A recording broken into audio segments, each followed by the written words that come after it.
అరే మామా, మనకుండే 6 సబ్జెక్టుల గురించి 6 రకాలుగా చెప్తా వినరా. సరేరా మామా.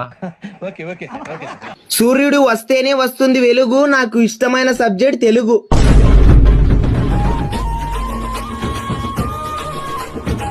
రాత్రిపూట కనిపిస్తాయి చుక్కలు, ఈ జన్మలో పాస్ గాను నేను లెక్కలు.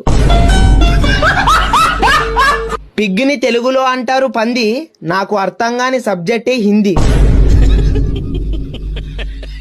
వర్షంని హిందీలో అంటారు బారిషు, గ్రామర్ రాసినా పాస్ అవుతాం ఇంగ్లీషు. పొద్దున తిన్నా దోశలు, కళ్ళు మూసుకొని రాసినా పాస్ అవుతాం సోషలు.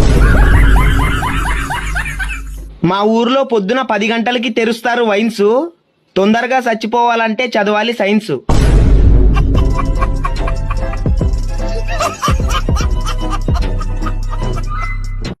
అరే మామా, మనకుండే 6 సబ్జెక్టుల గురించి